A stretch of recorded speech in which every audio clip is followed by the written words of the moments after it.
Welcome to my channel positive stuff. આજે આપણે જાણીશું જેઠ સુધી નિર્જળા એકાદશી એટલે કે ભીમ એકાદશીનું મહત્વ. આ વિડીયો સંપૂર્ણ જોવા માટે હું તમને વિનંતી કરું છું. એક દિવસ ભીમસેન પિતામહ વ્યાસજીને કહે છે કે બધા ભાઈઓ, માતા કુંતા, દ્રૌપદી વગેરે ઘરના બધા એકાદશીના દિવસે ઉપવાસ કરે છે અને મને પણ ખાવાની ના પાડે છે, પણ મારાથી ભૂખ્યા નથી રહી શકાતું. તો ઉપવાસ કર્યા વગર એકાદશીના વ્રતનું ફળ મળે એવો કોઈ ઉપાય બતાવો. ત્યારે વ્યાસજી બોલ્યા કે ભીમ, એવો કોઈ ઉપાય નથી. એકાદશીનો ઉપવાસ તો કરવો જ પડે. ત્યારે ભીમે કહ્યું, હે પિતામહ, એકવાર ભોજન કરવાનું આવે એ પણ મારાથી થઈ શકે તેમ નથી, તો ઉપવાસ તો ક્યાંથી થઈ શકે? કેમ કે મારા પેટમાં દ્રક નામનો યજ્ઞ છે. તે હું જેટલું ખાઉં છું તે બધું હજમ કરી નાખે છે, માટે ઝાઝા ઉપવાસ મારાથી ન થાય. બહુ તો વર્ષમાં એકાદ ઉપવાસ થઈ શકે, તો એવો ઉપવાસ બતાવો કે જેથી મારું કલ્યાણ થાય. ત્યારે વ્યાસજી કહે છે કે સઘળા પુરાણોના સારરૂપ વ્રત કહું છું તે સાંભળ. બધી જ એકાદશીના ઉપવાસ તો કરવા જ જોઈએ. એ સાંભળીને ભીમ કંપી ઉઠ્યો. હે પ્રભુ, ઉપવાસ કરવાની મારી શક્તિ નથી, માટે થોડા કષ્ટે વધુ ફળ મળે એવું વ્રત મને કહો.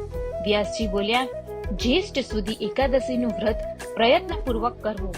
એ દિવસે જળ પણ પીવું નહીં, ફળ આદિ કંઈ પણ લેવું નહીં.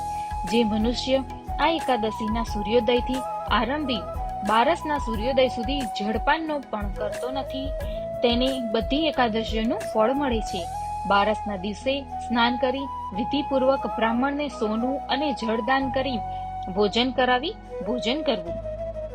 હે ભીમસેન, આ રીતે નિર્જળા એકાદશીનું વ્રત કરવાથી સર્વે તીર્થો કર્યાનું પુણ્ય મળે છે, સગળા દાન કર્યાનું પુણ્ય મળે છે, યમ યાતનાનો ભય દૂર થાય છે, વૈકુંઠની પ્રાપ્તિ થાય છે. માટે કષ્ટ સહન કરીને પણ આ એકાદશીએ નિર્જળા વ્રત કરવું. વ્યાસજીના વચનો સાંભળી પાંડવોએ તેમજ ભીમસેને પણ નિર્જળા વ્રત કર્યું. તેથી આ એકાદશી પાંડવ એકાદશીના નામથી પ્રસિદ્ધ થઈ. નિર્જળા એકાદશીએ સવારના સ્નાનાદિકથી પરવારી સંકલ્પ લેવો, હે શ્રીહરિ, આજે આપનો દિવસ છે, માટે હું નિર્જળા વ્રત કરીશ એમ સંકલ્પ કરી ઇન્દ્રિયોને નિયમમાં રાખી શ્રદ્ધાથી ઉપવાસ કરવો. વસ્ત્ર વડે વીંટેળેલા ઘડાનું દાન કરવું. આ દિવસે દાન, જપ, હોમ વગેરે અક્ષય થાય છે. જે આ એકાદશીનું વ્રત કરતા નથી તે આત્મદ્રોહી, દુરાચારી કહેવાય છે. માટે જરૂરથી એકાદશીનું વ્રત કરવું, ભગવાનનું પૂજન કરવું અને જાગરણ કરવું. નિર્જળા એકાદશીના અન્ન, ગાય, વસ્ત્ર, સૈયા, આસન, કમંડળું, છત્ર અને જોડાનું દાન કરે છે તે જરૂરથી સ્વર્ગમાં જાય છે. એકાદશીના મહાત્મ્યની કથા સાંભળે કે સંભળાવે તેને પણ પુણ્યની પ્રાપ્તિ થાય છે. આ રીતે મહાભારતમાં અને પદ્મ પુરાણમાં નિર્જળા એકાદશીનું મહાત્મ્ય વિસ્તારથી કહેલું છે.